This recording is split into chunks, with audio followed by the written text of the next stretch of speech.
Hola, buenas tardes. ¿Me escuchan bien? Sí, profesor, buenas tardes. Buenas tardes, Marcelo. Buenas Ya, tardes, entonces, profe. buenas tardes, Claudio. Vamos a empezar ya con la clase de hoy. Nos quedaron algunos contenidos pendientes de la primera clase y les quería antes de eso mostrar, hice una calendarización del semestre para que sepan más o menos qué es lo que va en cada una de las clases, ¿ya?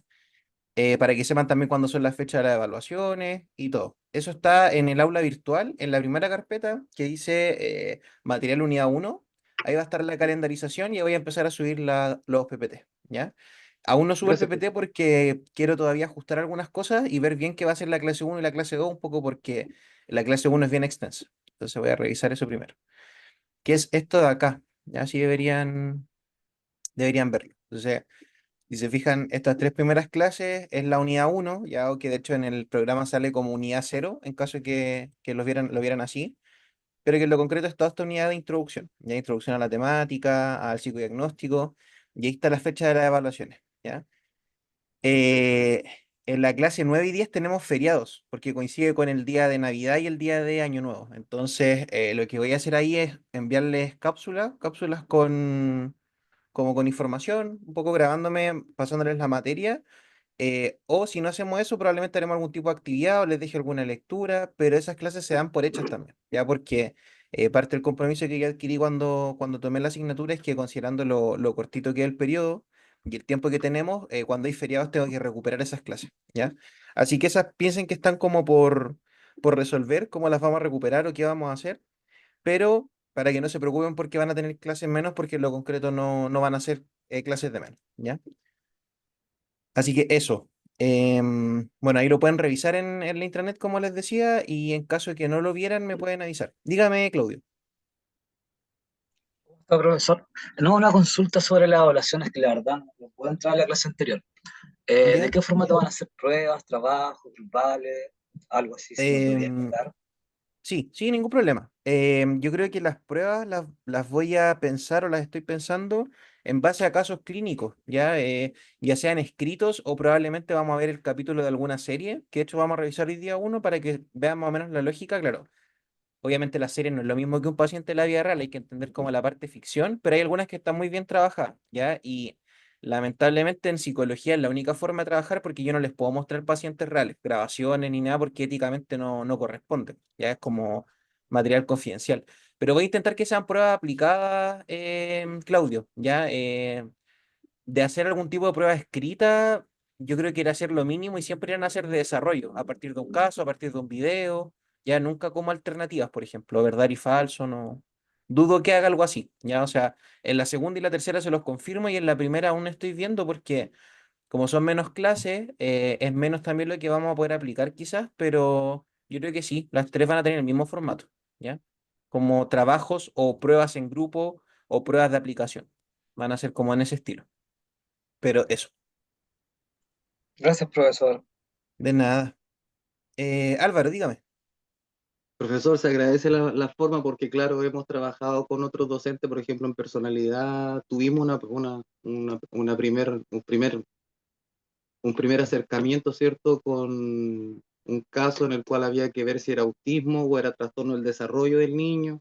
Mm. Entonces, claro, estábamos acostumbrados a que se nos presentase un caso y nosotros por desarrollarlo por medio de un trabajo, un informe.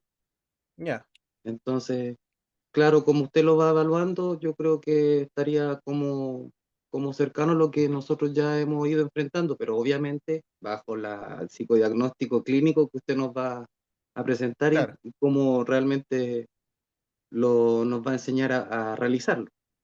Eso, claro. profesor. Súper. No, gracias por el feedback. Claro, yo creo que ese acercamiento es importante, aunque sea ahora como les digo, ya sea a través de algún texto, que esos suelen ser en base a casos reales, pero se omiten como los datos, o esta serie que de hecho les voy a mostrar hoy quizás, que yo creo que está muy bien hecha en cuanto a cómo suele ser un proceso psicoterapéutico.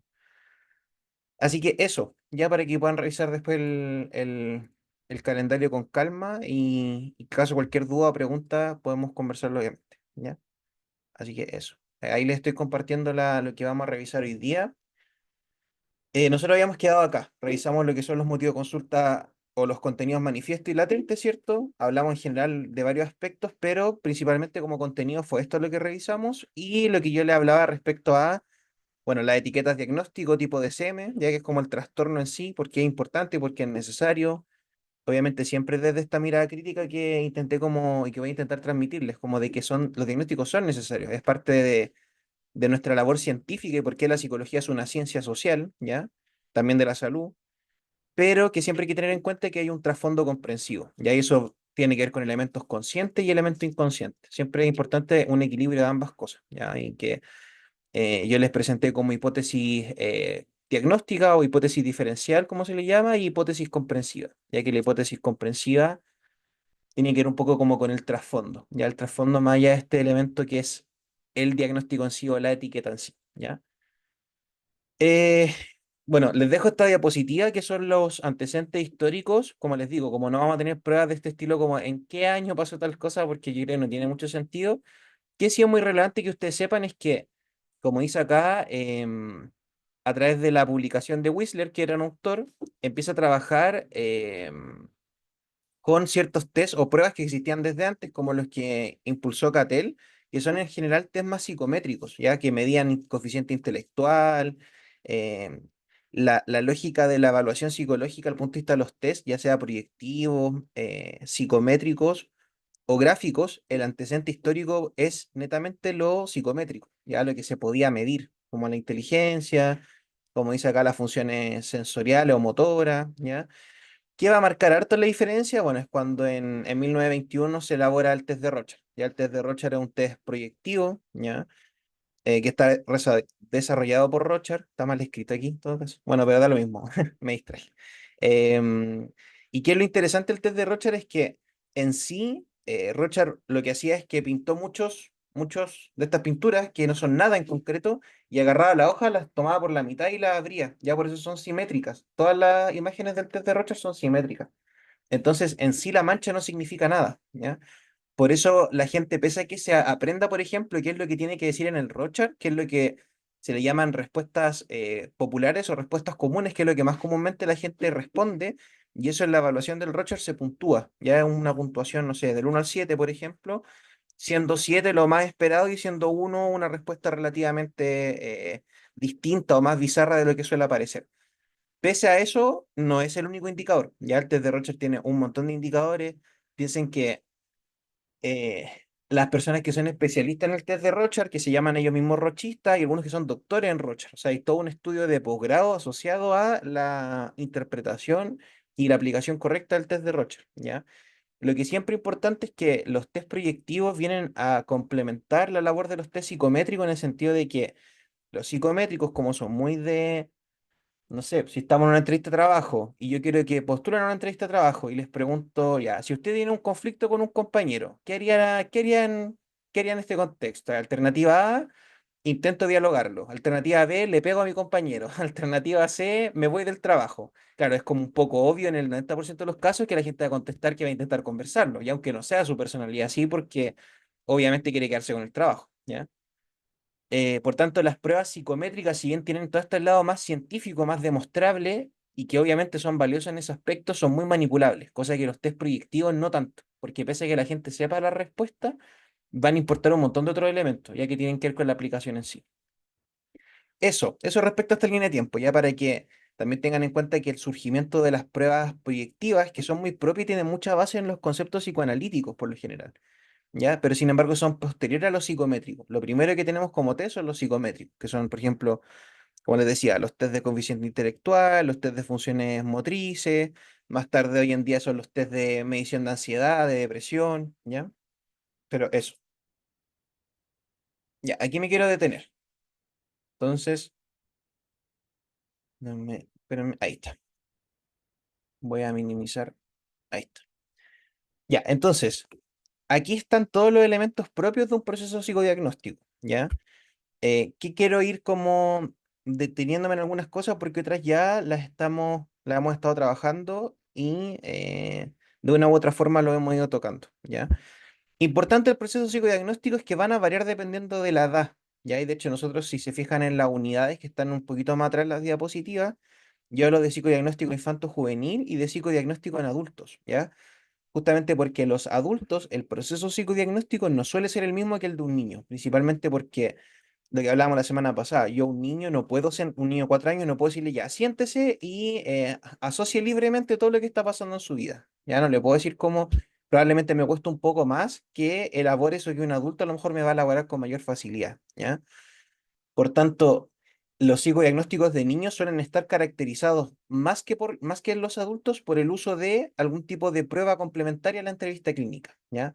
Ya sea a través de pruebas gráficas, ya sea a través de hora de juego diagnóstico, que la hora de juego es que uno juega con los niños, básicamente. Hay otra herramienta o estrategia, una se llama caja de arena, que en general es bien conocida como por la gente que trabaja en el rubro educativo o en el ámbito de trabajo infanto-juvenil, ¿ya? Lo mismo, la misma lógica, la lógica de jugar, la lógica de conocer a la persona, interiorizarse en la vida del paciente, pero a través de cuestiones más prácticas, justamente porque un niño se nos aburre. Ya yo no le puedo, como les digo, preguntar a un niño ya, cuéntame qué te trae a terapia, cuál es tu motivación. O no puedo quizás indagar tantas cosas en la entrevista clínica como quizás sí puedo hacerlo con un adulto, ¿ya? Eso es un elemento siempre bien importante. ¿Qué más? Va a variar también el psicodiagnóstico dependiendo de la duración. Ya lo que yo les decía, en un CESFAM donde yo tengo 6 sesiones para trabajar por paciente y sesiones de 20 minutos, probablemente el psicodiagnóstico va a ser la pura primera sesión. Y ahí ese psicodiagnóstico como elemento va a tener únicamente la anamnesis o estos elementos de entrevista inicial, donde yo lo que hago es conocer al paciente, pero no tengo todos estos elementos, por ejemplo, de acá, que son supuestos teóricos sobre el paciente, identificar cierta sintomatología que esté más escondida, evaluar elementos por ejemplo, de la propia conducta, de la propia personalidad o elementos de mayor profundidad, sino que lo único que yo voy a hacer en un proceso psicodiagnóstico y en sí en un proceso psicoterapéutico breve es que todo lo voy a pasar muy por encima, ya lo voy a revisar de manera muy superficial. Por lo tanto, por ejemplo, si yo tengo un paciente que está con un trastorno de ansiedad importante y que eso se expresa o se manifiesta en crisis de pánico, por ejemplo, diarias o que hacen que la vida sea casi insostenible desde el punto de vista de lo desagradable que es físicamente incluso, eh, todo el proceso psicoterapéutico va a ir orientado en que esa sintomatología ansiosa que está haciendo que el paciente se sienta mal disminuya, ya baje, sin necesidad de que yo quizá indague tanto en la vida del paciente, qué sé yo, en evaluar funciones más profundas o aspectos de la personalidad, porque eso es lo otro. La personalidad, por ejemplo, que es el elemento, uno de los elementos centrales de un proceso psicoterapéutico y del yo, ya cuando hablamos de personalidad, la personalidad y el estudio de la personalidad, ustedes que tuvieron el ramo, es posterior a las tópicas freudianas, ya por lo tanto el concepto del yo es lo que después evoluciona a lo que hablamos de personalidad, no es tan distinto, ya de hecho, Alport, que es uno de los autores que más maneja el tema de la personalidad, hablaba del propium, y el propium es un elemento de la escala del auto, como del autoconcepto, la autoestima, la autovaloración y todos esos elementos, pero el propium no es nada más que el yo, es lo mismo que el yo, ya es exactamente lo mismo, solo que son conceptos distintos, pero que van a lo mismo, ¿ya? Eh, Entendiendo esto, yo en una sesión de psicodiagnóstico jamás podría hablar de, no sé, una estructura de personalidad de mi paciente, que no sea una interpretación aventurándome, incluso cayendo en el prejuicio o el sesgo. Ya yo no. Nadie conoce a alguien en 20 minutos. Ya ni el mejor psicólogo del mundo eh, va a tener esta capacidad de saber cómo es su paciente hablando tan poco tiempo, que es un poco lo que hablábamos los psiquiatras la semana pasada. ¿Ya? Por lo tanto, la duración siempre es un elemento a tener en cuenta en cómo va a ser mi proceso psicodiagnóstico. ¿Ya? Son elementos que también tengo que tener en cuenta. ¿Ya? ¿Qué más? Ya, ok. Las etapas del proceso psicodiagnóstico. Entonces, lo primero del proceso psicodiagnóstico tiene que ver con desde que el paciente toma ahora y yo me encuentro por primera vez con ese paciente, ya está en activo el proceso psicodiagnóstico. ¿Por qué? Porque ustedes se van a dar cuenta que los pacientes para tomar hora o para decidir ir a terapia también tienen distintos acercamientos, ¿ya? Hay pacientes que se acercan a pedir hora más desde la demanda o más desde la hostilidad incluso, más como en la lógica del servicio, pero desde una forma un poco más hostil, si se quiere, justamente porque hay más resistencia. Otros en el otro extremo son en exceso tímidos y de hecho saludan un día, se demoran 3 días en preguntar finalmente si es que uno tiene hora o no tiene horas disponibles. Ya porque el acercamiento es mucho más ansioso, mucho más, en ese sentido hay mucho más miedo respecto a a la posibilidad de empezar un proceso psicoterapéutico. Por lo tanto, todas esas cosas uno las va evaluando, ¿ya? Y de hecho, cuando uno atiende presencial, no sé, pues desde cómo voy a saludar a mi paciente o cómo me saluda a mi paciente, también una lógica muy distinta, porque no sé, qué sé yo, van a tener pacientes que yo le abro la puerta, por ejemplo, para entrar a consulta y algunos son lo que suele hacer una persona, digamos, lo más adaptativa en el contexto social, lo que va a tender a hacer tiene que ver con, claro, va a esperar en la puerta y va a esperar a que uno lo haga pasar y uno le muestre el sillón donde se sienta o la silla donde se tiene que sentar, ¿ya? En cambio, hay pacientes que desde el minuto uno entran a sesión y se acuestan, por ejemplo, en el sofá, ¿ya? Eso no necesariamente no es malo ni bueno, pero sí es una conducta que suele ser un poco más desadaptativa, porque uno no llega a un lugar que desconoce y se acuesta en el primer lugar que encuentra. Ya como eso también nos va dando cuenta en el proceso psicodiagnóstico de elementos que yo puedo ir considerando. Ya al tiro le doy la palabra a Claudio. Entre esos, por ejemplo, el tema del saludo, siempre es tema. De hecho, ustedes saben que culturalmente en nuestro país es muy común el saludo con beso, ¿ya? Y que cada día, producto de la pandemia, producto de un montón de situaciones de acoso y un montón de otros elementos, es algo que cada día va más en retroceso, ¿ya? Antiguamente mujer y hombre que, entre comillas, no se conocieran de ningún contexto anterior, por lo general se saludaban de beso, ya siendo que el beso en la mayor parte del mundo es una cuestión bien íntima o más de confianza o más de cercanía, ¿ya? Por lo tanto, antiguamente quizá era común que las personas se saludaran de beso, no era tan problemático. Ahora, ¿qué es lo que se suele hacer y en qué va la línea de hoy? Estirar la mano. Ya uno les tira la mano a las personas y después, si la persona aún así decide saludar de beso, ya en el caso de cuando uno es hombre, yo creo que entre mujeres también es algo que ocurre y que cada día va a ocurrir más, pero claro, uno estira la mano y si la persona aún así accede a intentar como saludar de beso, es algo que uno accede, ya porque no es problemático. Distinto es, por ejemplo, que mi paciente me quiera abrazar todo el tiempo. Ahí uno tendría que también poner ciertos límites justamente porque no es un contexto tan íntimo como para estar abrazándose con el paciente todo el tiempo. Ya distinto si yo llevo 2 años en terapia con un paciente, qué sé yo, se está despidiendo o me cuenta una noticia importante o lo que sea y me quiere abrazar, claro, una instancia que se puede pensar, pero en la psicología todo es muy relativo, ya ese es el tema. ¿Por qué? ¿Por qué esto del saludo es tan importante? Porque incluso yo al estirarle la mano a alguien y ofrecerle saludar de la mano, si yo tengo un paciente que tiene algún tipo de fobia a los microbios o a la suciedad o al contacto físico, puede que le complique, que le genere algún tipo de incomodidad el que yo le toque la mano, ¿ya? Como puede haber otro que si yo no le ofrezco la mano va a pensar que no me interesa saludarlo. Entonces, la gama de posibilidades igual es infinita. Entonces, ¿qué es lo que uno hace ahí? Es que uno suele esperar o trabajar con ese saludo del paciente, ya con esa forma de acercamiento inicial, con cómo nos trata, ¿ya? Qué sé yo, pasa mucho en pacientes adolescentes que pese a que, insisto, no es que esté bien ni mal, pero que culturalmente, por lo general, uno la gente que es mayor que uno o en un contexto de respeto, de jerarquía, la trata de usted, ¿ya? Hay pacientes que te tutean del minuto uno y no tienen ningún problema, ¿ya? Y hay otros que toda la vida tratan al psicólogo de usted, lo tratan como una especie de autoridad, una figura un poco más jerárquica, ¿ya? ¿De qué va a depender de eso? Insisto, no es que sea ni mejor ni peor, pero son estilos. Ya lo mismo que usted, hay algunos que me van a decir profe, otros me van a decir Mauricio, otros me van a tratar de usted, otros me van a tutear. Son estilos distintos y eso tiene que ver con la personalidad y con la forma de ser de cada uno. Ya no habla nada más que de eso. Y eso es lo que yo tengo que indagar y que son cosas que voy a ir conociendo desde el minuto uno y que a mí me piden la hora. ¿Ya? Lo mismo, pacientes que les cuesta pagar, por ejemplo, pacientes que pagan con tres días de anticipación, con 2 semanas de anticipación. Claro, me habla de un perfil más ansioso, porque de aquí a 2 semanas yo no tengo idea de qué es lo que pueda pasar. Por lo tanto, uno, por lo general, cuando paga un servicio o sabe que se va a ver con alguien, lo hace 24 horas con anticipación, o quizá un par de días antes, pero no 3 semanas antes. Ya hay pacientes que pagan el mes completo al tiro.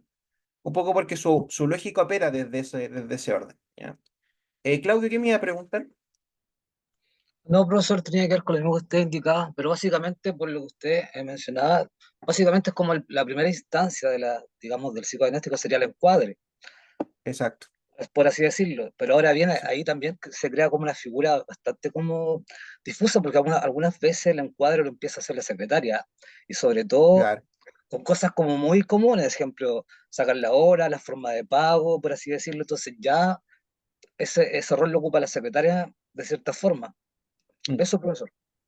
Sí, no, sí, de todas formas. De hecho, hay, hay muchos psicólogos que se inventan una secretaria, pues, justamente como para mantener las dimensiones separadas. Pues, ya, o sea, el que cobra no soy yo, sino que está cobrando la persona que se encarga de llevarme esto.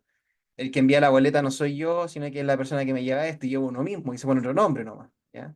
Claro, y también eso habla de elementos de los psicólogos a veces, porque hay psicólogos que son más tímidos, hay psicólogos que no les gusta cobrar, siempre es tema, por la plata siempre, insisto nuevamente, por un elemento cultural, nosotros somos re malos para cobrar, ya para como más que cobrar remalos para hacer como entender que al final es un servicio pagado y que uno no tiene que hacer ni descuento, ni atender gratis, ni como que a veces uno tiene, confunde un poco la vocación o la labor social con esta idea como que mi trabajo no tiene ningún tipo de remuneración a cambio, ¿ya?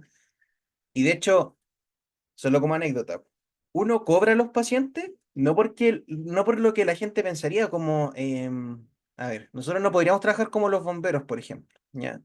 Y eso es porque pese a que uno tenga la intención de atender gratis a alguien, lo que decía Freud, que un poco el que inventa todo esto del proceso psicoterapéutico, es que los pacientes ya sienten por el contexto un poco que uno llega como a salvarlos, ¿ya? Como que uno es el mesías de la vida de los pacientes. O sea, uno los salvó, uno le ayudó, sin la presencia de uno ellos estarían muertos, ellos sienten, sienten un agradecimiento que sienten que siempre van a estar en deuda con uno. Y mucho de la pega de un psicólogo es decirle a su paciente que efectivamente no tiene que ver con uno, no es gracias a uno como psicólogo, sino que tiene que ver con las capacidades de ellos mismos. O sea, ellos son los que fueron capaces, entre comillas, de sacar adelante cuál sean los elementos que le estaban generando malestar. Uno los acompañó, ya, pero las capacidades están en ellos. ¿Por qué? Porque más tarde la idea es que cuando ellos vuelvan a estar así, no sientan que necesitan de nosotros para salir adelante. Porque la idea es que echen mano, por decirlo de una manera, sus propias herramientas, ¿ya? Entonces Freud decía, digamos que está esta sensación de deuda, que para los pacientes es así. O sea, los pacientes, ustedes muchas veces han escuchado que dicen, no, yo amo a mi psicólogo, amo a mi psicóloga, ya, porque insisto, son figuras importantes, pero tiene que ver más con la fantasía, porque en lo concreto ellos no saben quién es uno, nos conocen en un rol profesional y en un rol súper específico, donde yo esperaría de cualquier psicólogo por una ética común, que por lo general su labor sea enriquecedora para el paciente y no que lo haga sentir peor. Por lo tanto, la posibilidad de que un paciente se sienta en deuda no es poca. Imagínense si no le cobrara, no se le cobrara a los pacientes. Ya esta sensación de caridad o de que están haciendo algo gratuito por mí en pacientes más resistentes o al contrario, pacientes que suelen ser más dependientes, no soltaría nunca la mano el psicólogo. Sentirían que nada de lo que logran es gracias a ellos, sino gracias a esta figura casi que eh, mesiánica, insisto, casi como de un dios que los vino a salvar, que gracias a eso nomás ellos pueden salir adelante. Ya por eso la lógica del pago. Y de hecho lo que se hace en algunas comunidades cuando los pacientes no tienen tanto acceso a recursos es que uno los beca, por ejemplo, o uno les cobra, no sé, tiene precios preferenciales, ya 5.000 pesos, o en ciertas partes de comunidades, por ejemplo, lo intercambian, como ocurría antes con el fenómeno del trueque. Pero el tema es que nunca quede como esta sensación de que le estamos haciendo un favor al paciente, sino que el paciente entiende que es un servicio que le está pagando y por tanto casi que lo que logremos en terapia es parte del servicio que él está pagando. Por lo tanto, no es como que nosotros tenemos que ponernos en esa posición de hacerle sentir al paciente que es gracias a nosotros que ellos progresan, sino que tienen que entender que es un proceso personal que uno está acompañando, ¿ya? Y tampoco que nos deben ningún favor porque es nuestra pega, pues y nuestra pega tiene que estar bien hecha, ¿ya? Lo que no quita que uno obviamente igual se siente contento que los pacientes progresen, pero lo que voy es que uno no, insisto otra vez, en la psicología es un ejercicio de control del ego, o sea, uno no puede pensar que es gracias a uno que la gente mejora, o sea, ninguno es como que tenga capacidad de, no sé, sanadora, o que, qué sé yo, la fantasía que cualquiera edad pueda tener, ya, sino que tiene que ver con que uno trabaja, tiene la buena intención y tiene eh, la proyección, entre comillas, que los pacientes progresen, pero también cuando uno lo ve con esta distancia, tanto para bien, nos ayuda a preparar el para mal. O sea, si el día de mañana un paciente no progresa, o un paciente en el peor de los casos, que siempre obviamente no es lo que sería ideal que ocurra, pero les puede pasar que un paciente empeore, se enferme más o incluso opte por algo más drástico como podría ser el suicidio, ¿ya? No siempre la responsabilidad tiene que ver también con uno, en el sentido de que es parte también de la sintomatología de la gravedad de cada paciente, ¿ya? Porque imagínense cuántos psicólogos en su vida, considerando la cantidad de pacientes que uno atiende, no es poco probable que un paciente esté peor desde que empezó con uno. Ahora, lo que uno hace ahí es cuestionarse si quizás tiene que ver con algún manejo que uno hizo o si tiene que ver con las propias características del paciente, ¿ya? Pero siempre esa distancia entre tanto para bien como desde la felicitación para desde el reclamo nos ayuda a ver con objetividad si es que o me equivoqué o estoy haciendo las cosas bien, pero sea cual sea el escenario, digamos, yo tengo que seguir trabajando relativamente estable por el bienestar de los pacientes. Y ahí entender que no tiene que ver conmigo, sino que tiene que ver con el propio paciente y transmitirle eso al paciente, ¿ya? ¿Qué más tenemos? Bueno, las primeras entrevistas, que es lo que hablábamos, el anamnesis, estos elementos de preguntar al paciente dónde vive, con quién vive, a qué se dedica, ¿ya? Después, la reflexión, ¿ya? Cuando yo tengo material recogido, que es por ejemplo la anamnesis o los test que yo aplique, y tengo las hipótesis presuntivas, que son obviamente de presuponer algo respecto a lo que yo logré recoger de la vida del paciente, yo empiezo a reflexionar. Ya, puede que la lógica del paciente vaya por aquí o vaya por acá, ya puedo ir haciendo esos ejercicios.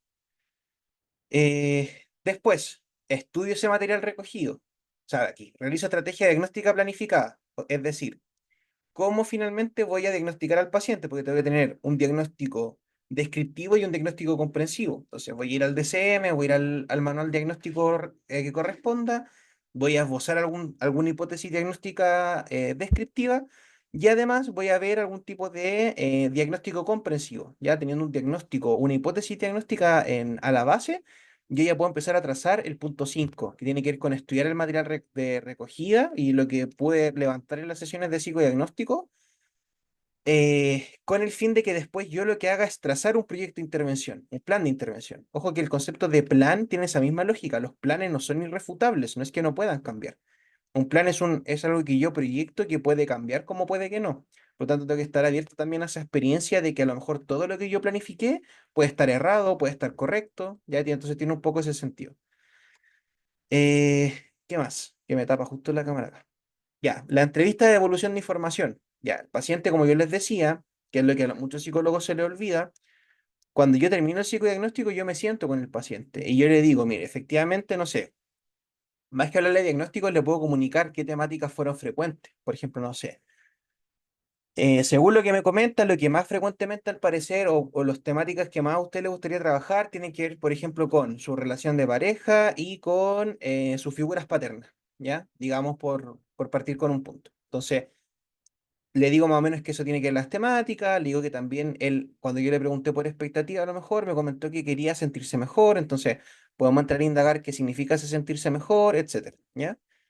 Y por último, el informe psicológico. Si usted trabaja en un centro o el mismo paciente le pide un informe de su proceso psicodiagnóstico, uno tiene que entregárselo, ya que es como ya la formalidad de este punto 6 que es lo que uno trabaja o habla con el propio paciente. ¿Ya? Entonces, esas son un poco las etapas de este proceso psicodiagnóstico. ¿Ya? Eh, bueno, entonces, pasando como por los objetivos del proceso psicodiagnóstico, van a variar también dependiendo del paradigma, ¿ya? Distintos para el cognitivo-conductual, para el psicoanalista, para el humanista, para el sistémico. Entonces, por ejemplo, para el psicoanálisis tiene que ver con explorar el síntoma y la fenomenología de la psicopatología, o sea, entender que está a la base del síntoma. Por eso yo les decía, el psicoanálisis se toma más tiempo en lo psicodiagnóstico, porque entender lo que está a la base del síntoma toma mucho más tiempo, ¿ya? En el paradigma humanista, el psicodiagnóstico va a tener que ver más con la importancia del vínculo y el rapport. El rapport es esta figura de nexo, ya de vínculo, de sostén. Es como todas estas cosas a la vez. Es como la posibilidad de que el paciente se sienta sostenido en el proceso y que también se sienta confiado, ¿ya? Entonces dice desde la empatía y la aceptación incondicional. ¿Qué es la aceptación incondicional? Que mi paciente sepa que sea lo que sea que traiga a sesión, o sea, como sea la sintomatología o diagnóstico que tenga, uno incondicionalmente va a seguir trabajando con ellos, ¿ya? Entonces el psicodiagnóstico en el paradigma humanista tiene que ver más con esa construcción, ¿ya? Eh, en el sistémico va a tener que ver con enfatizar la importancia del medio y la relación con otros, entendiendo que los síntomas son circulares y dinámicos, es decir, si mi paciente es el síntoma dentro de su familia, ese síntoma es respuesta de toda una dinámica familiar, ya no solamente de mi paciente en sí. Entonces, el psicodiagnóstico va a tener que ver con que el paciente pueda ver eso. Ya, y en el paradigma cognitivo-conductual va a tener que ver con el registro de las conductas en específico, cosa que yo después con ese registro pueda ayudar al paciente a formular nuevos esquemas cognitivos. Ya es decir, que mi paciente sepa cuáles son sus creencias negativas, cuáles son sus supuestos sobre los que está viendo la misma vida. Ya tiene que ver más como con un ejercicio eh, más riguroso, si se quiere, en ese sentido, que es como registrar conducta, emoción y pensamientos del paciente para después planificar lo que va a ser una intervención. ¿Ya? El rol del psicodiagnóstico tiene que ver con identificar, ¿cierto? Identificar sintomatología, identificar elementos que me parezcan llamativos de lo que estoy viendo del paciente, ¿ya? Cuantificar, Evaluar, predecir y analizar. Cuantificar y evaluar tiene que ver con los test psicométricos, por ejemplo. La evaluación es todo lo que se hace en psicodiagnóstico.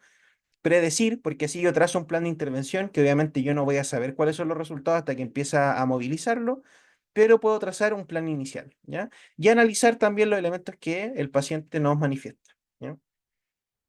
Eh, Tipos de instrumentos, tenemos los test psicométricos, que son los que les decía yo, que son más de números, las pruebas gráficas o proyectivas, los test aperceptivos, que son en la misma línea de los test gráficos, cuestionarios, que son en la misma línea de los test psicométricos, juegos diagnósticos, que es lo que yo les explicaba que ocurre con los niños, ya como hora de juego diagnóstico, la caja de arena, son todos test que no son ni gráficos, ni psicométricos, ni proyectivos, porque obviamente no es una hoja de papel, sino que algo físico que yo estoy utilizando, un medio físico y la observación conductual, ¿ya? Siempre, o sea, lo que yo pueda observar de lo que hace mi paciente también es parte del proceso psicodiagnóstico. Cómo se sienta, cómo habla, su corporalidad, por ejemplo, la postura. No es lo mismo estar, como les digo yo, pues echado en una silla a estar constantemente tenso. Un paciente que tenga que estar como con las manos apretadas y los pies apretados en sesión y que uno ve que no son ni siquiera capaces de estirar la mano para tomar agua, ¿ya? Entonces, hay mucho de la observación conductual que también es parte de eso. Y aquí como tipos de instrumentos yo le agregaría como elemento principal siempre la entrevista clínica. ¿Ya? El tema es que la entrevista clínica no está porque es lo que uno hace como psicólogo, pero ¿qué es lo más importante? ¿Y qué es la entrevista clínica? Todo lo que les decía, la observación conductual, ¿cierto? Identificar elementos patológicos, eh, todos esos aspectos que finalmente terminan siendo relevantes a la hora de entender un paciente y una persona. ¿Ya? Ya, entonces, ¿qué etapas tenemos y cuál es el rol del psicodiagnóstico en terapia? Tiene que ver con esto, ¿ya? Con lo que va a trazar después la construcción del el plan de intervención y el de evaluación de avance. Entonces, es la etapa presocial, que la etapa presocial es lo que yo le hablo también de rapport o de encuadre, como decía Claudio, ¿ya? O sea, la etapa presocial va a tener que ver con vincularme con mi paciente, ¿ya? Lo que yo les decía la semana pasada. No saco nada con preguntarle mil cosas a mi paciente con el fin de llenar una ficha si es que no estoy mirándolo a los ojos, sino que no me estoy vinculando con mi paciente. Y así es que no estoy construyendo lo que va a ser después el encuadre o esta alianza terapéutica. O sea, yo tengo que ir construyendo esta relación del minuto uno. ¿Ya? Tenemos también la fase diagnóstica, que tiene que ver con explorar el malestar general del paciente, el motivo de consulta. Tengo que también saberlo en el psicodiagnóstico. ¿Qué trae a mi paciente? ¿Ya? Aplicar pruebas diagnósticas, sí. Este no es un opcional necesariamente, pero tampoco pasa nada tan grave si es que uno no hace pruebas a los pacientes. Ya como que hoy en día la psicología pasó de un extremo a otro. Antiguamente no se hacía ninguna prueba, los psicólogos atendían así nomás, y hoy en día hay como un montón de pruebas, y casi que no se dan el tiempo de esto, de establecer el vínculo y el nexo terapéutico, entre comillas, y el encuadre, y se van directamente acá, y pruebas, y pruebas, test psicométricos, test proyectivos desde el minuto uno. ¿Ya? Y eso tampoco está bien. Yo creo que un equilibrio entre ambas es correcto. Y insisto, las pruebas siempre son complementarias. Usted, su trabajo de psicólogo tiene que ver con la entrevista clínica, con la observación conductual. Las pruebas es un 20%, el otro 80% es su trabajo, ya es su trabajo como especialista al final y como profesional, ¿ya? Y por último, la construcción del plan de intervención. O sea, la parte final del psicodiagnóstico es que yo ya sabiendo más o menos o hipotetizando qué es lo que tiene el paciente, me planteé cuál va a ser el plan de tratamiento o el plan de intervención, ¿ya? Y también vea cómo puedo ir evaluando esos avances. Entonces, por ejemplo, si apliqué un test psicométrico en la sesión 2 en el psicodiagnóstico, a lo mejor lo voy a aplicar nuevamente en 2 meses más para ver cómo han cambiado esos indicadores, ¿ya? Y ahora, déjenme, dudas hasta acá. ¿Vamos bien?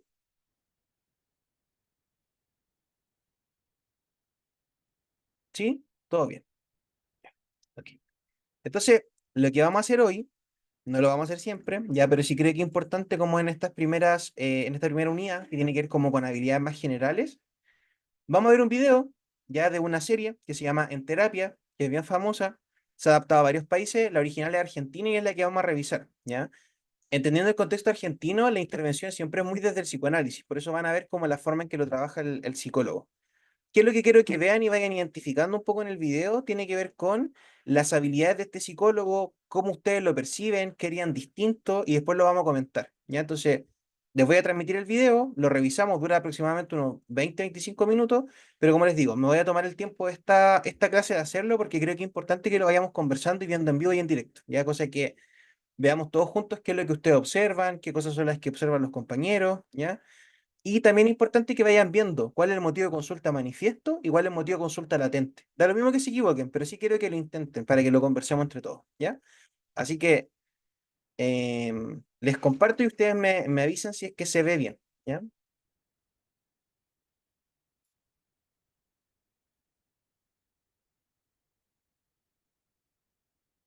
¿Se ve? ¿Sí? Sí. ¿Sí? Ya, súper.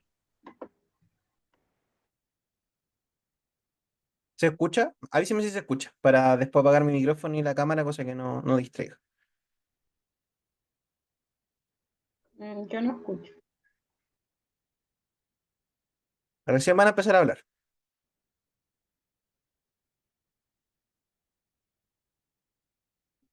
¿Se escucha?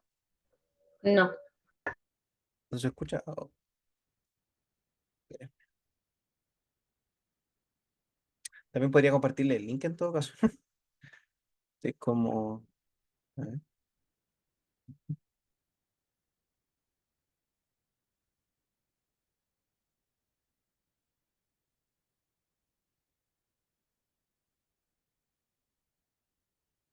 Acá está, ya lo encontré.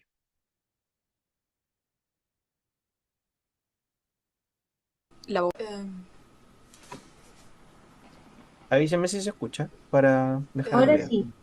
Ya, Estela, súper. mi abogada. La abogada que está. La que puso a mi mamá. Me pidió que hablara con vos. Estela, Sí, Estela, ella te conoce por un amigo.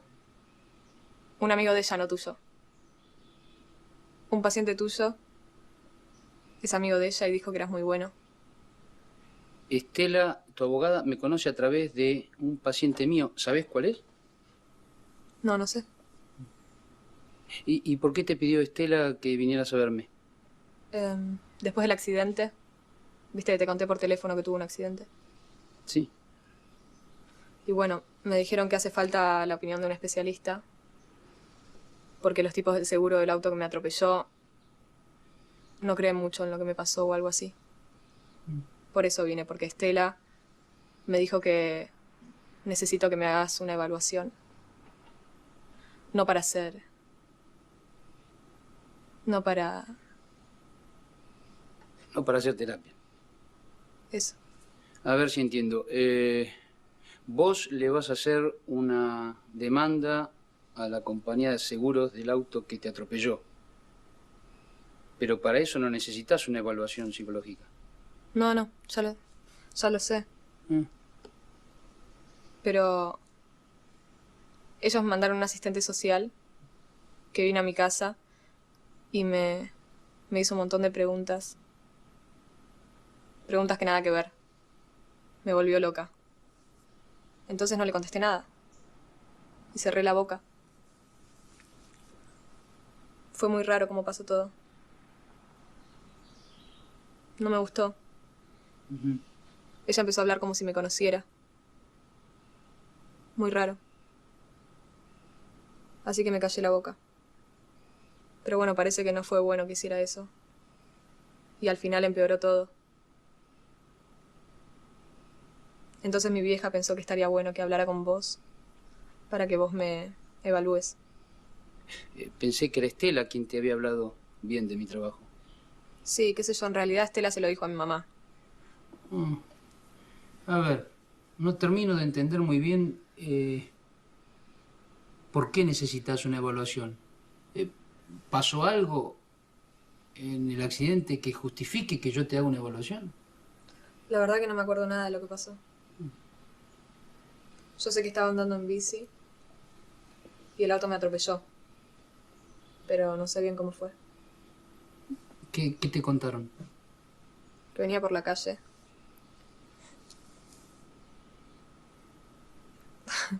¿Por qué te reís? Nada, venía con la bici. Sí. ¿Qué es lo que te resulta gracioso? que me acordé de algo. Algo que pasó como hace 2 años. Iba con un amigo en su moto. Estábamos paseando. Y paramos en un kiosco. Él bajó a comprar algo y yo me quedé esperándolo en la moto.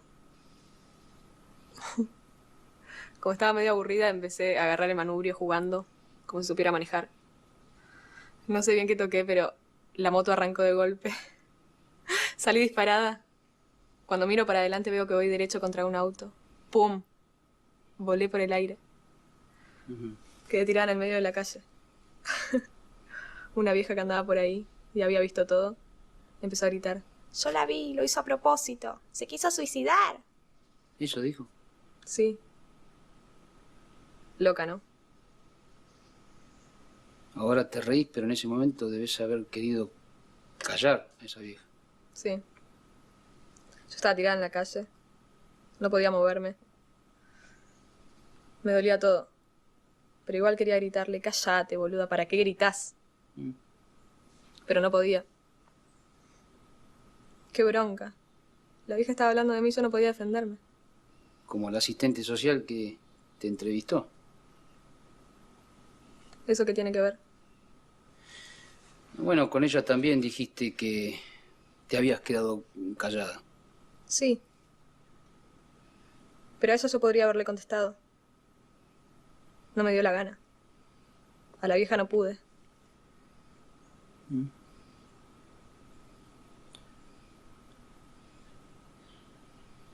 Contame un poco más sobre el accidente. Me dijiste, estabas andando en bici y... Está todo acá, en el informe. ¿Dónde fue?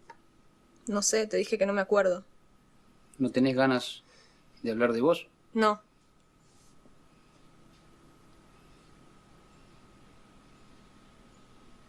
Me llamo Clara, tengo 17 años, estudio danza clásica desde los 6, soy hija única. ¿Qué más querés saber?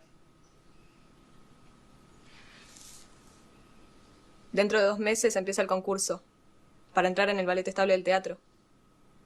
Y es mi última oportunidad, porque ya soy vieja para la danza clásica. Sí, si antes de los 18 no sos parte del ballet estable, quedás afuera de todo. Por eso es tan importante para mí este juicio.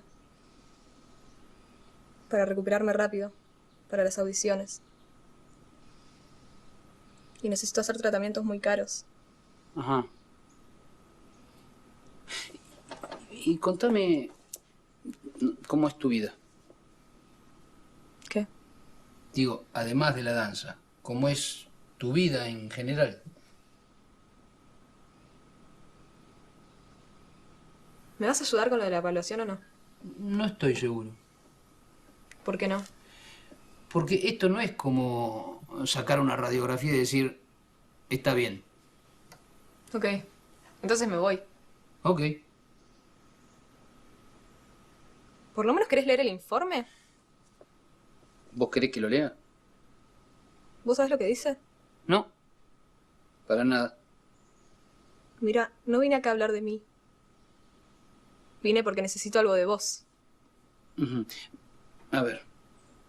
¿Vos crees que yo lea el informe y haga una evaluación sobre lo que está escrito? ¿Hay algún problema? A ver. Bueno, está bien. ¿Qué? Lo leo. Escribo lo que me parece y la semana que viene cuando nos vemos, lo lees y me decís si lo querés usar o no. Así de fácil, sin preguntas. ¿Qué tendría que preguntarte? Vos sabrás. Preguntas psicológicas, no sé. ¿Preguntas sobre papá y mamá? No creo que te interese. A mí me interesa todo lo que quieras decirme. Vos hablaste con mi vieja, ¿no? No. Ah, ¿no? Me parece que vos sabes muy bien lo que dice el informe. No hablé con tu mamá. Me parece que sí. Vos me haces sentar acá, me tratas bien para que hable, pero sabes muy bien lo que dice el informe. ¿Vos crees que yo tendría que haber hablado con tu mamá? Vos hablaste con ella. ¿Por qué te parece que hablé con ella? ¿Todo esto lo pensaron entre los dos? Como si yo fuera una boluda que no se da cuenta de nada. ¿Qué se creen? No hablé con tu madre. Muy bien. Era tan obvio que ella me iba a mandar a ver a alguien como vos. Tendría que haber escuchado lo que me dijo mi viejo. Ustedes son unos retorcidos. Váyanse a la mierda. Abrime la puerta. Supongamos que sí le hubiera avisado a tu madre. Yo lo sabía. ¿Qué sabía? Que eras un mentiroso de mierda. Pero ¿por qué tenés la certeza de que hablé con ella? Porque sé muy bien cómo tiene que ser esto. Y no es así. La idea es que vos leas el informe, me hagas una pila de preguntas estúpidas. ¿No pensás que lo que haces es poco serio? Por ahí tenés algo para decir de lo que hay en el informe. No te lo pedí porque pensé que te iba a resultar incómodo que lo leyera delante tuyo. Es obvio que dice algo ahí que te incomoda, si no, no habría necesidad de hacer una evaluación, ¿no te parece? A lo mejor me confundí, me equivoqué. Pero preferí leerlo solo antes de nuestro próximo encuentro. ¿Qué próximo encuentro? Clara, nos tenemos que encontrar 3 o 4 veces antes de hacer una evaluación. Te tengo que conocer un poco. Es poco serio que opine de lo que no sé, ¿no te parece?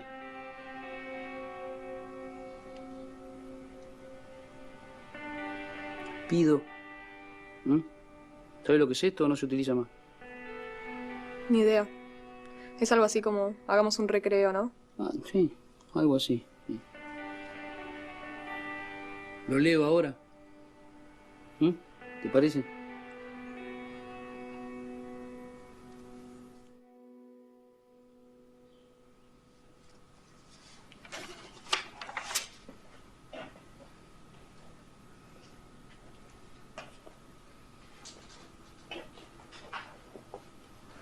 ¿Vos leíste todos estos libros?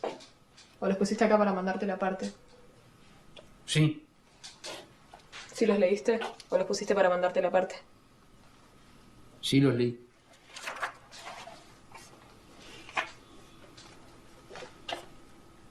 Pobres libros, los de arriba.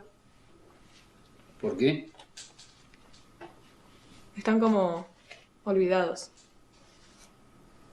¿Dónde los pondrías vos? ¿Qué sé yo? Son tus libros. ¿Y estos barcos? ¿Los tenés acá para salvarte de salir a navegar de verdad? Está bueno. Los mirás ahí arriba y te salvas de marearte. No siempre. ¿Por? A veces las cosas se ponen moviditas. Acá también.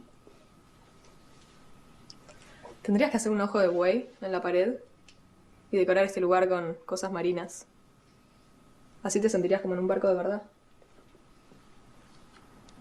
¿Tenés asma? Sí. ¿Cómo te diste cuenta? Por esto. Ah. Gracias. Lo estaba buscando. Te podrías haber muerto. Por lo que dice acá, vos también. Sí. Eso habría solucionado todos mis problemas. ¿Qué habría solucionado? Chiste. ¿No se puede hablar con vos como con una persona normal?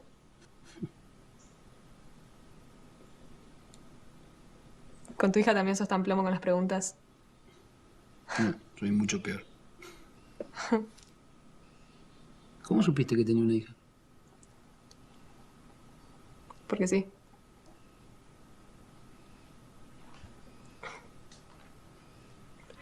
Vos conoces a mi vieja. Se cruzaron varias veces en el instituto de inglés. Tu hija y yo vamos al mismo. ¿Y por qué no me lo dijiste?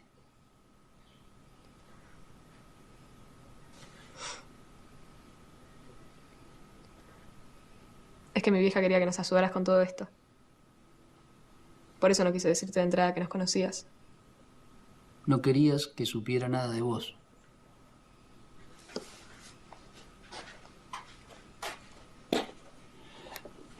Antes dijiste que te molestaba cuando la asistente social te hablaba como si te conociera. Era una boluda. Sí, pero ¿por qué crees que ella sabía cosas de vos? Te estuvo preguntando mucho sobre si estabas pensando en el tema de la muerte.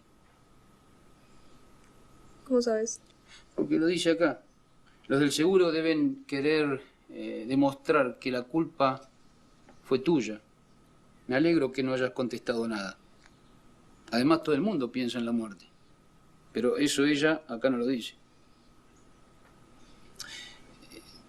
¿Te preguntó si habías tenido pensamientos específicos sobre la muerte? No. Ajá. ¿Y? ¿Y qué? Bueno, como te dije recién, todo el mundo piensa en la muerte. A veces hay gente incluso que piensa y se imagina cómo se va a morir. ¿Vos tenés alguna idea de eso? ¿Algo que quieras? No tengo ninguna. ¿Así van a ser nuestros próximos encuentros? ¿Te parece que van a ser muy difíciles? ¿Puedo tomar agua? Sí, claro.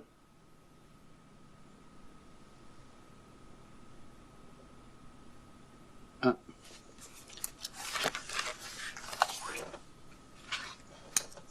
Sí, claro.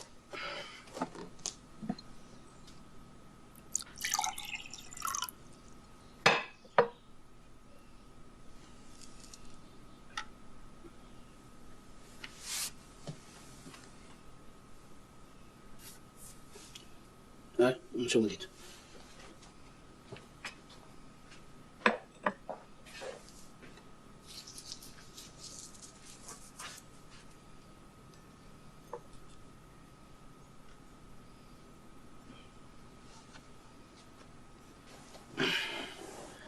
Atiendo a niños también. Debe ser complicado moverse con ese yeso. ¿Qué es lo más difícil de hacer? Todo. No puedo hacer nada. Soy como un bebé. ¿Viniste sola? Sí, en colectivo. ¿Tu mamá no se ofreció a traerte? No, porque sabía que le iba a decir que no. ¿Sabes?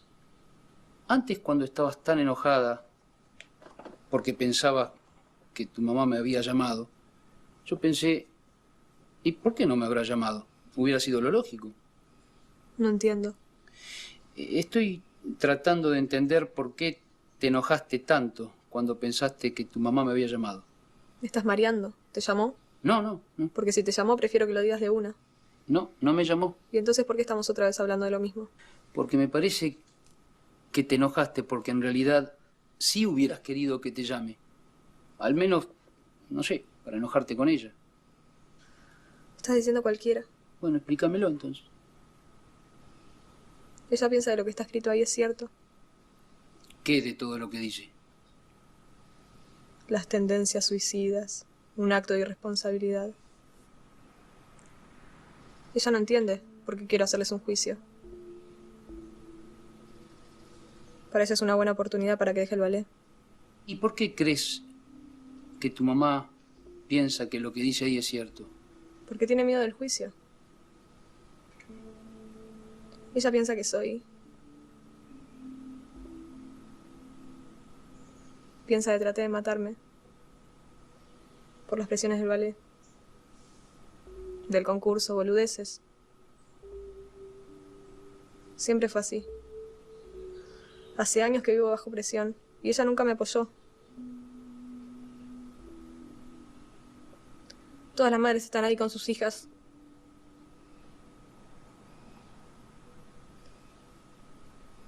Las llevan, las van a buscar.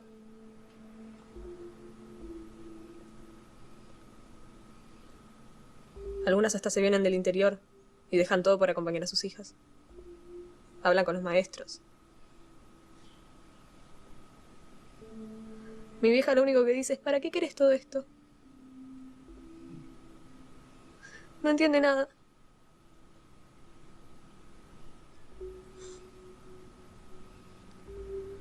¡Qué mierda! ¿Por qué tenía que lastimarme justo ahora que viene el concurso?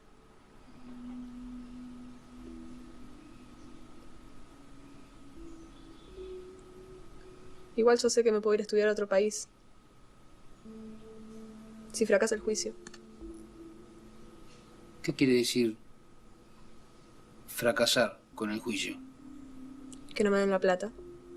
¿Pero por qué un fracaso? ¿Sentís que que es una prueba. Lo decís como si fuera... ¿Qué? No vine a analizarme. Vine para que escribas un informe que diga que está todo bien, que estoy bien. Que no soy una loca que anda por ahí tirándose contra los autos. Si eso es lo único que necesitas, ¿por qué no me dijiste que tu mamá me conocía y que necesitaba un favor? ¿No puede ser que vos también tengas dudas? Quizás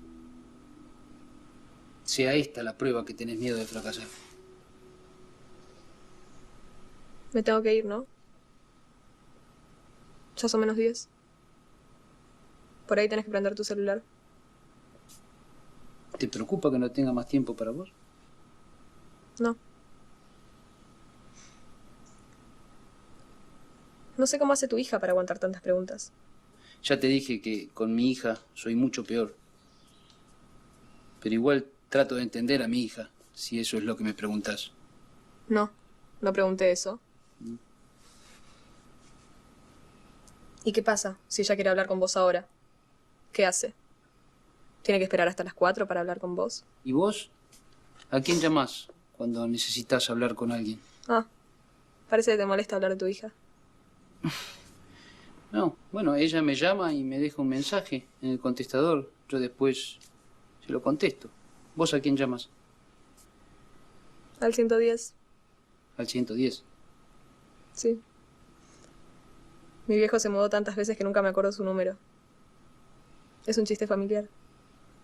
Llamamos al 110 para que nos digan su número. Es una broma triste. ¿Por qué? Y porque parece que si ahora quisieras hablar con él, te tendrías que preguntar dónde encontrarlo.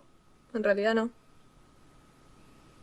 Yo sé que él está ahí y que puedo contar con él. ¿Qué significa ahí? Que estamos conectados. Es algo especial. Cuando pasó el accidente, me llamó cuando estaba en la ambulancia. Después me contaron los enfermeros. Decís que tienen un tipo de conexión especial, como una telepatía. Es la única persona en el mundo que me quiere de verdad.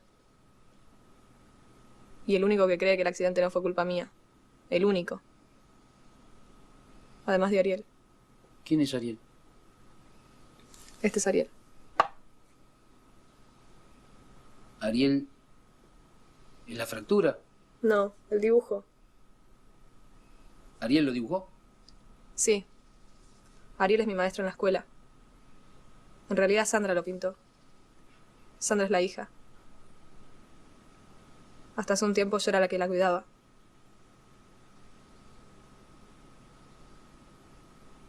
Ya es hora de terminar. ¿Y te sentías cómoda cuidando a la hija de tu maestro de danza? A él lo conocía de antes de ser mi maestro. ¿Ariel es la única persona que te quiere, además de tu papá, o es la única persona que cree que no lo hiciste a propósito? No sé. ¿Es importante para tu informe? Te cuento lo que quiero que hagamos. Me gustaría que para la próxima cada uno elabore su propio informe. ¿Qué te parece? ¿Y cómo hago para escribir? Bueno, alguien te puede ayudar. ¿Y qué tendría que escribir? Lo que vos quisieras que diga el informe. No sé si voy a poder. Al menos lo vas a intentar.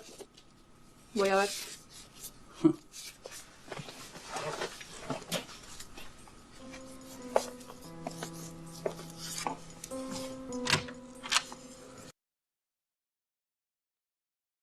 Ya, estamos de vuelta.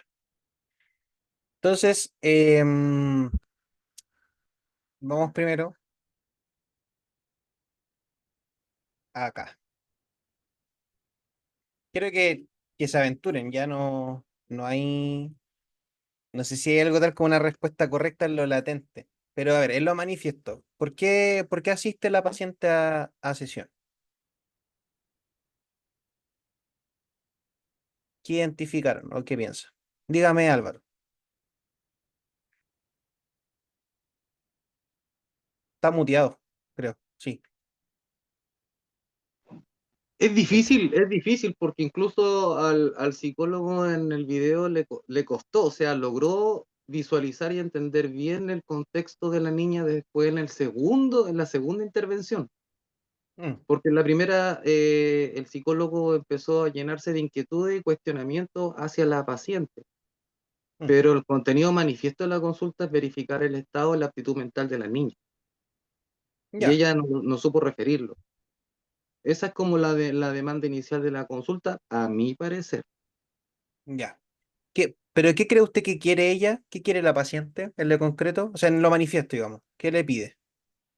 En la realización del informe para ver su Ya, condición mental. Eso es lo que ella quiere. perfecto. Legalmente lo que se quería era lo que había dicho anteriormente. Era Profe, como un proceso. Ya. Dígame, Daniela. eh, por lo que entendí, lo que ella quiere es un informe que diga que ella no tenía ideas suicidas, Ya. más que su condición. Ya, sí, eso, o sea, ahí tenemos esa respuesta es como conjunta. Claro, el contenido manifiesto o la demanda inicial de la paciente es que le hagan un informe. Ya, eso es lo que ella quiere.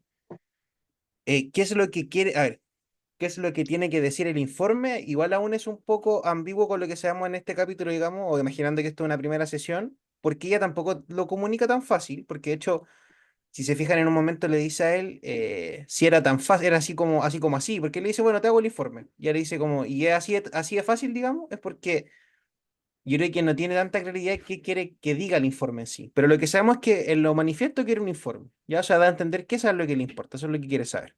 Bien ahí, todos de acuerdo. Ya, ahora lo latente, ahí quiero escuchar su hipótesis. Ya, aventúrense. ¿Qué creen ustedes que es lo que realmente quiere la paciente? Yo digo que lo latente no es solo qué quiere con la terapia, sino que qué quiere en general, qué es lo que está demandando la paciente, qué es lo que le está pasando en el fondo. ¿Qué se le ocurre?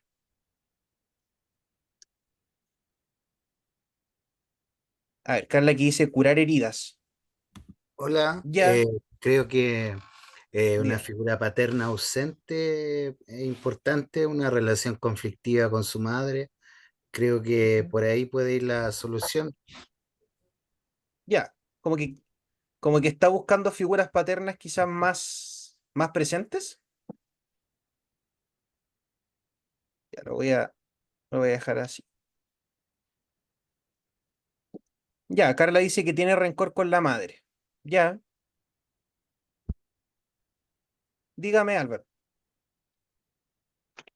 Bueno, en el fondo yo voy a apuntar a lo que yo aprecié, ¿Mm? a lo que pude apreciar y ver en las dos sesiones. Bueno, en primera sesión hay un mecanismo de defensa de bloqueo porque ella no es capaz de entender en qué contexto, qué fue lo que le pasó, porque ella dice y refiere no recordar. Hay representación de emociones negativas, se sabe que existe un evento traumático, hay rumiación en ideas negativas por parte de la niña, se muestra ansiosa, emociones explosivas e impulsivas, está desorganizada, problemas de comprensión del entorno, agresiva para referir el relato, sistema de creencias rígido y estricto, que es por inducción de la conducta que tiene la madre para con ella. Mm, En ratos suele estar media paranoica porque suele inventar un relato en el cual a ella para ella sería perjudicial. De ahí podría yo ver la paranoia. mm, Eh, y con su conducta tiene una conducta antisocial con el psicólogo, entonces uno podría decir, aquí podría haber un problema de la personalidad, podría ser una conducta constante. mm, No es capaz de relatar su historia vital, se ve que hay un encuadre y negociación ético-profesional que le establece el psicólogo de una u otra forma. Eh, Hay una expectativa versus realidad en cuanto al tratamiento que yo creo que es importante porque nos puede pasar. claro. Y en segunda sesión ella ve una cosa súper importante que gatilló el leer entre líneas, que fue lo que dijo en la clase anterior. La Mm, solución a mis problemas es la muerte. mm, Entonces, ¿cuál es la idea? Que claro, pues los especialistas están viendo que esta niña a lo mejor tiene amnesia y una historia vital en la cual tuvo ideación suicida. Por eso se le está culpando, se le está responsabilizando del accidente, que no fue su responsabilidad. Y ahí el psicólogo tiene que ser responsable, de acuerdo a lo referido por paciente. En el fondo, tirándome a la piscina, Mm. yo sé que cada psicólogo es una singularidad, entonces voy a ir con el primer diagnóstico. Trastorno de estrés postraumático. Sí o sí hay un evento traumático porque la niña refiere en todo momento que carece de las competencias para solucionar ese problema, se siente incompetente. Trastorno de la personalidad antisocial. Y en la anamnesia obviamente se pudo entender que hay una ideación suicida y obviamente a través de la técnica rapport que ejerce el docente, o sea, el psicólogo, trata de crear este vínculo y este lazo con ella, en un aspecto de confianza y buscando estrategias, porque me pareció interesante. Hagamos los dos un informe. Mm. Entonces, me gustó cómo la apoyó pese a la agresividad y lo antisocial de la niña. ¿Qué más? Ausencia de figura paterna, dificultad en las relaciones con la madre. De un apego desorganizado, porque si no hay papá y la madre no, hay un apego desorganizado que se da de la mano, lamentablemente, con la etapa de Erickson, que la niña ahí tiene que lograr intimidad o aislamiento. Y ahí la niña dice, ya, pero ¿quiénes son tus amigos? Y el psicólogo ve que no hay un círculo de amistades grande o normal para ella. Eso. Y el sentido manifiesto que el informe psicológico. Eso, profesor. Súper, súper Álvaro. ¿Y qué cree usted que quiere la paciente? ¿Qué se le ocurre que quiere en lo concreto? Entre líneas hay una cosa bien clara. Ella quiere entender el entorno. Yo creo que Ya. quiere entender el entorno, quiere subsanar, quiere ser entendida también, en entre líneas. Mm. Quiere ser Ya, como, comprendida por el entorno y ella quiere que le crean. Ese es como lo propium de acuerdo al por lo que ella realmente quiere para sentirse bien consigo misma. Y obviamente si está ahí y fue por segunda vez pese a lo antisocial, es porque hay una necesidad de que ella quiere recuperarse, que ella quiere normalizarse, pese a que no lo mm, diga explícitamente, desde lo implícito. Eso, profesor. ya. Gracias, Álvaro. Ya. Carla dice que quiere y necesita atención. Ya. ¿Qué más se le ocurre? ¿A alguien se le ocurre algo distinto? Le insisto, o sea, da lo mismo lo que sea. A ver, aventúrense nomás como a... ¿Qué quiere la paciente? ¿Qué busca en el fondo?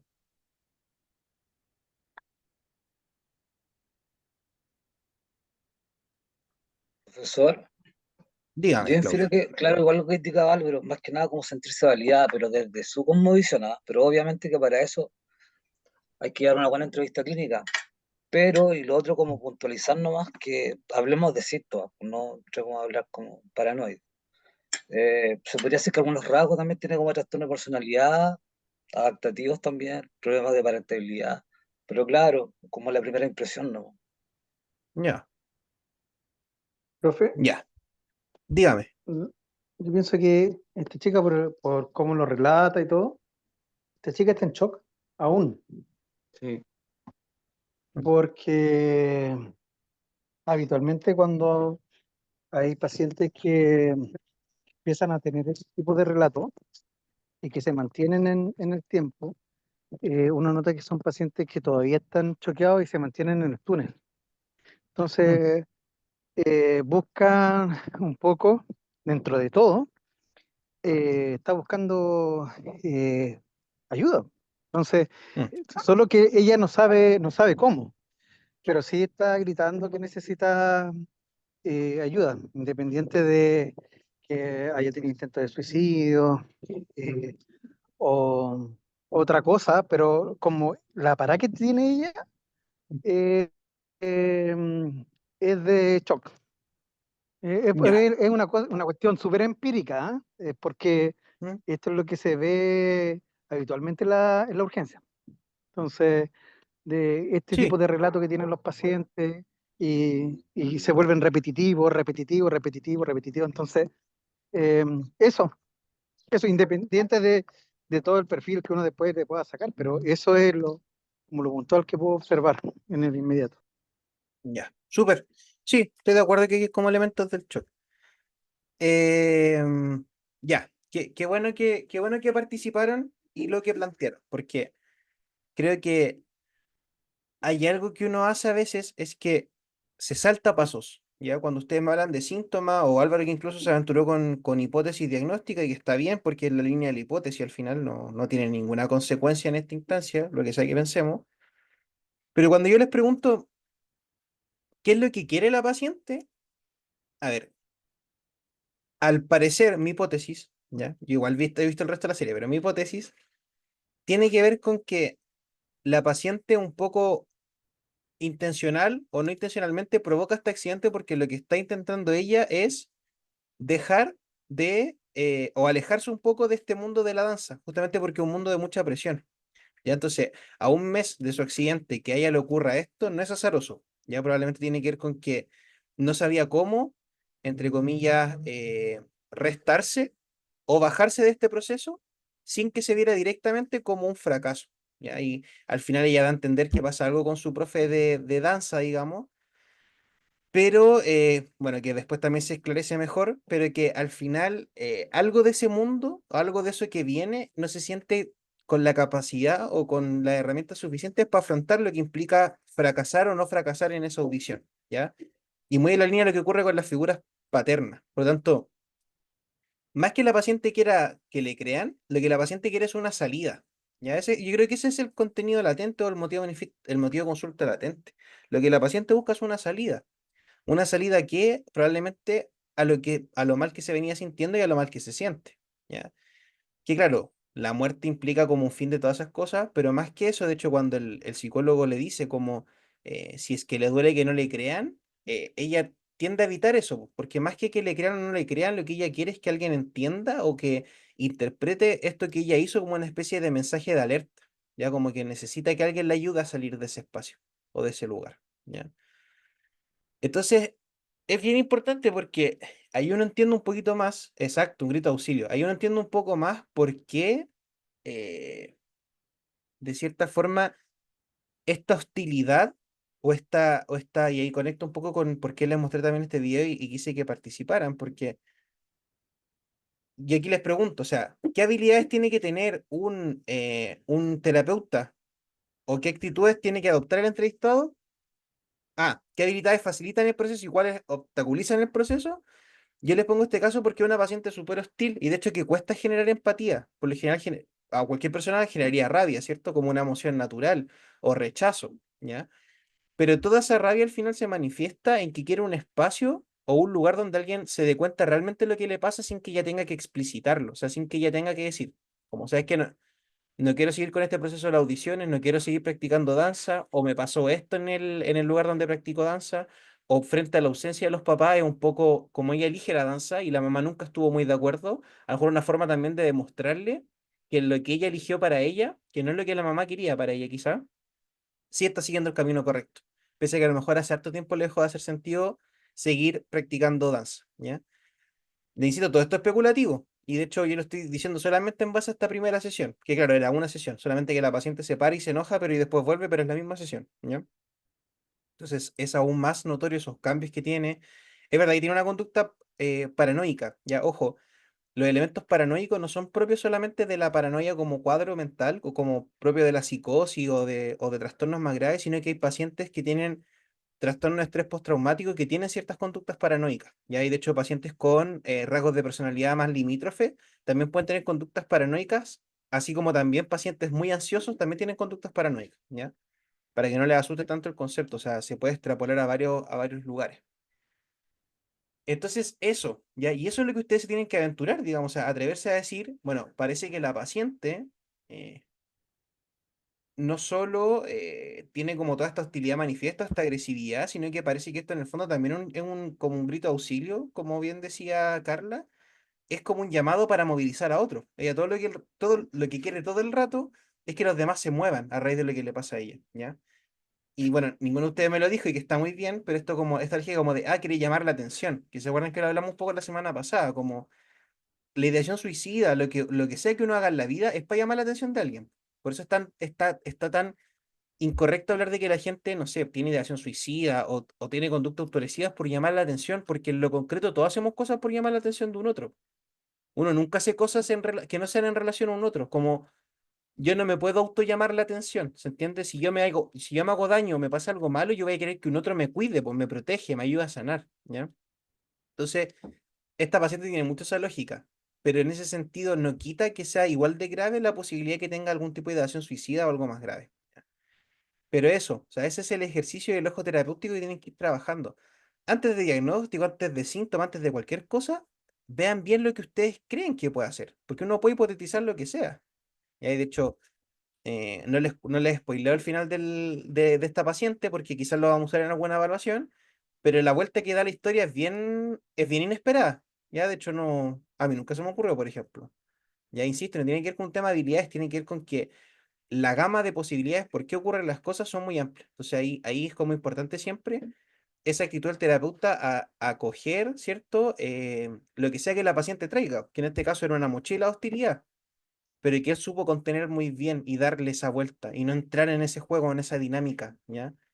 Sin embargo, cuando ella le dijo, me voy, o sea, me voy entonces, él dijo, o sea, ¿te quiere ir? Y ella dijo, sí, se paró y le abrió la puerta, obvio, pero no la va a retener contra su voluntad, ¿se entiende? Entonces, me gusta mucho este capítulo por los manejos, ¿ya?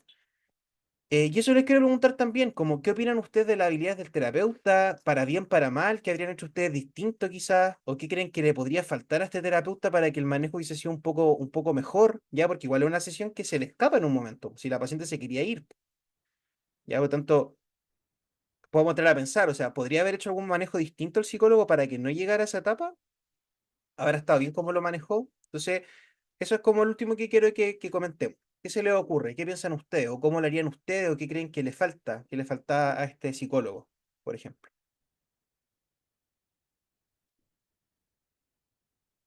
Profesor, buenas Dígame. noches. A mí me llama Buenas la noches, Carlos. atención que él habló de su hija, como que Ya. siempre yo por lo que he leído, como que evitar un Mm, poco hablar de uno, mm, porque la persona quiere hablar de sí misma y la idea es escuchar, la escucha activa y todo eso. Pero me llamó la atención que él comenzó a hablar de su hija y contestaba las preguntas que le hacía a la niña. Y mm. también me pasó que quizás, no sé, sentí que quizás, bueno, hay un sesgo por mi parte por el tema cultural, porque los argentinos son como bien confrontacionales. Cuando, Ya, cuando conversan, y me pasó, dije, ¿estará bien que se hablen así? Pero yo he visto otras series o películas argentinas donde ellos suelen tratarse así como muy distinto como lo hacemos nosotros acá en Chile. Entonces, no ya, sé si estaba bien como él le contestaba en ocasiones. ya, súper. A ver, yo creo que efectivamente en algún punto más que confrontarla se pone un poco a su nivel, ya como le para el carro, en resumidas cuentas, le dice, a ver, ya como estos son los hechos concretos. Yo no he hablado con tu mamá, por ende no tengo esto que piensas tú que así no es de esta manera. Y ahí un poco el como que, claro, cae un poco en la dinámica, sí, pues sí, de hecho está muy bien actuada esta serie, por eso me gusta tanto. Cuando la niña, si al final una adolescente, pues esa actriz de tener como 30 años, pero no importa, está como ilustrando a una adolescente.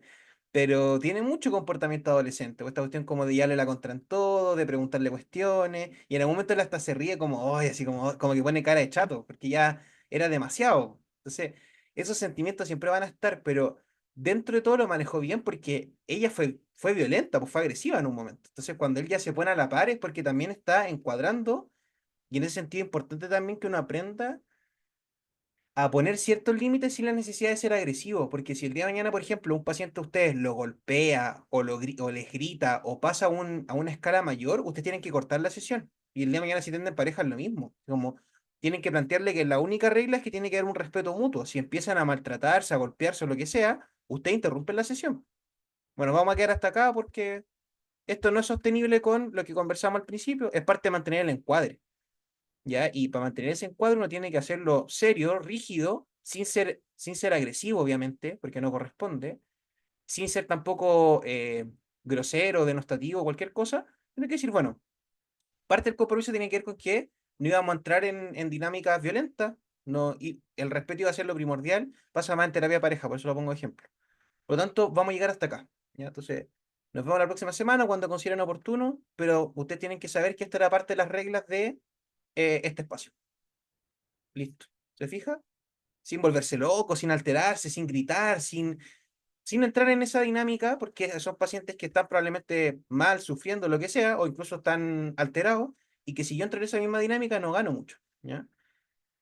Y lo otro, al tema de la hija, claro, siempre es bueno mantener la vida privada al margen, pero de hecho este psicólogo, si se fijan, no atiende en la casa, ya que después se ve más. Entonces, esta cuestión es muy flexible y hay psicólogos que hablan más de su vida. Ahora, en este caso, la paciente a propósito le saca el tema de la hija porque se empieza a sentir acorralada.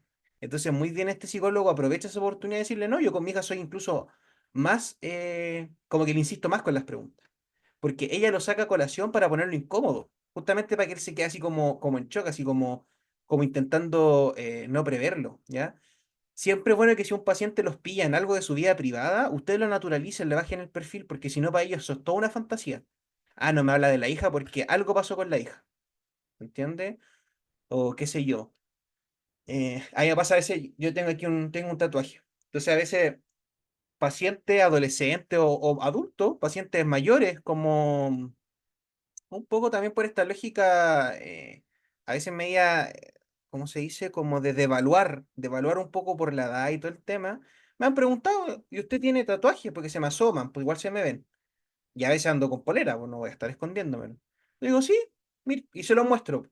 Entonces ahí lo ven, a veces me preguntan, a veces me hacen preguntas al respecto, y cuando ya es muy personal, yo les digo, ¿y por qué le llamó tanto la atención?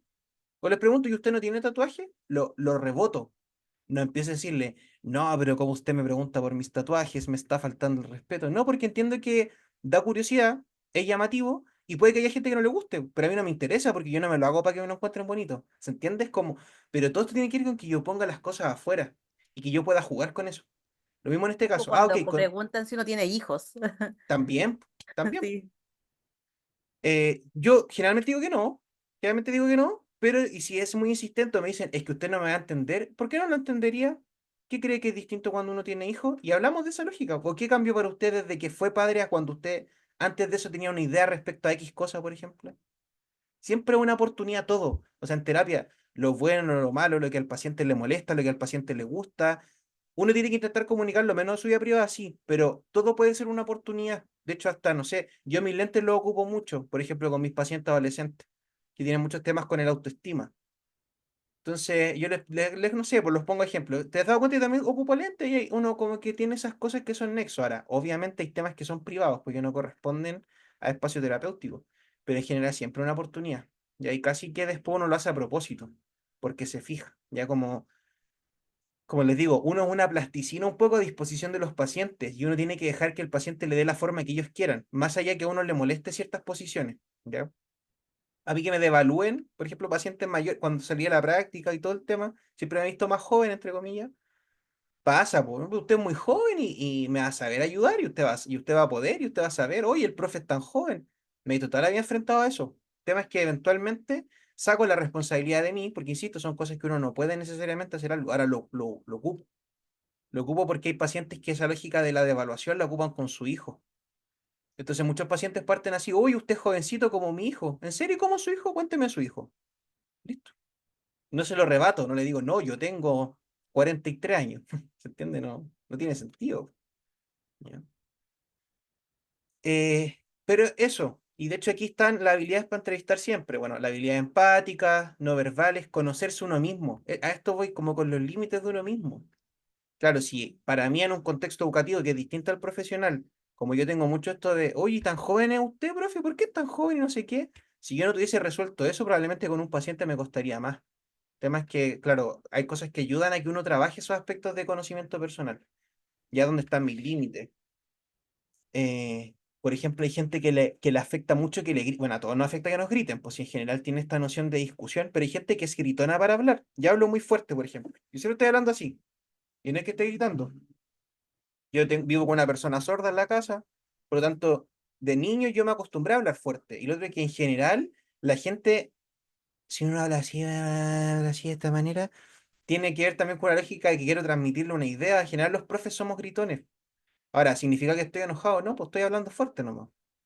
Lo mismo, si un paciente me habla fuerte, me está gritando a mí. Es que usted no es nadie en la fórmula del paciente, po.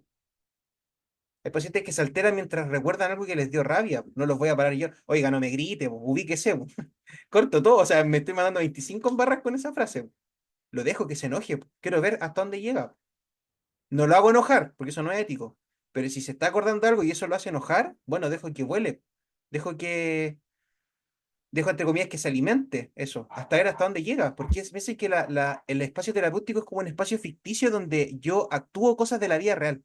Ya de hecho, se habla mucho en psicología de la repetición y de cómo en el espacio psicológico uno hace como una especie de actuación inconsciente de cómo su vida en la originalidad. ¿Ya? Entonces, todo eso hay que aprovecharlo. Entonces, eso, ya con esto cerramos como las primeras 2 clases de la unidad 1.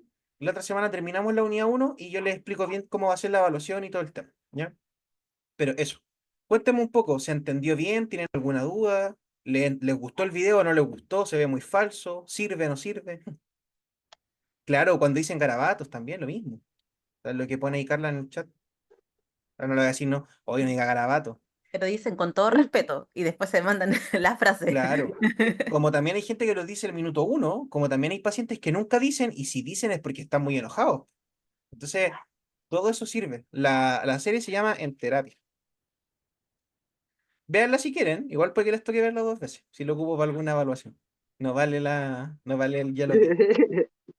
Y está muchas versiones Spoiler, igual. spoiler. Spoiler, claro. Está esa y está la gringa, que igual es buena, que esa suele estar más... Creo Pero que era así. la versión In Treatment. norteamericana, ¿cómo se llama? In Treatment.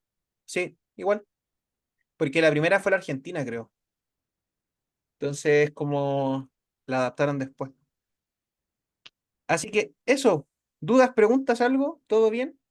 No, muchas gracias, profe. Me encantó el Ya. video porque en el fondo uno siempre espera que, o sea, en una visión, ¿cierto? De lo que uno espera en sus atenciones, uno se imagina un paciente colaborativo, paciente, cliente, Claro. persona, individuo, ¿cierto? Para no Sí. estigmatizar, Y pero les va a no tocar siempre es así, po. le da la Y, Z. y ver esta realidad, como uno dice, pero puede ser real, me puede pasar. Y claro, pues él se adaptó muy bien. Me encantó cómo se adaptó. Sí, ¿no? O sea, salió jugando, como se dice, Salió jugando. salió jugando muy bien. Ahí les compartí el PPT, ya, si se le hace más rápido por el chat. Gracias, profe. Sí, y después les va a pasar el escenario que no es poco común porque se da mucho lo que Freud le llamaba transferencia amorosa, que los pacientes en este mismo contexto, como que uno es como Mesías, a veces confunden eso como que fuera cariño o como un nexo amoroso, y eso es súper incómodo. Yo creo que eso es peor a que uno lo traten mal, como que a uno le digan, por ejemplo, no, ¿sabe qué es que me estoy enamorando de usted? Es súper incómodo. Se trabaja y se ocupa también. Por eso uno tampoco se tiene que espantar ni comerse el ego. Ah, es que soy muy lindo. Por eso se enamoran de mí. Claro, no, yo tengo que ocuparlo, tengo que decir, bueno, esta persona no se puede enamorar de mí porque no sabe quién soy yo. Por lo tanto, voy a utilizar esto para entender cómo una persona que no conoce a otro se enamora de un ideal, po. Porque eso es lo que uno es, un ideal que no es real. Entonces, más que uno espantarse, puede trabajarlo. Ahora, hay veces que igual es insostenible. Lo mismo que la hostilidad, pues si un paciente me trata mal, ok, podemos trabajarlo, pero si es todo el tiempo y solo me insulta y solo me trata mal, claro, también se caen los procesos. Ya no, siempre hay un límite. Pero eso, ha sido un gusto y vamos a seguir trabajando siempre como con cosas prácticas para que nos vayamos acercando de alguna forma. Ya, así que los dejo que me voy con la otra sección. Cuídense. Buenas noches, que descansen. Gracias, profesor, que esté bien. Chao.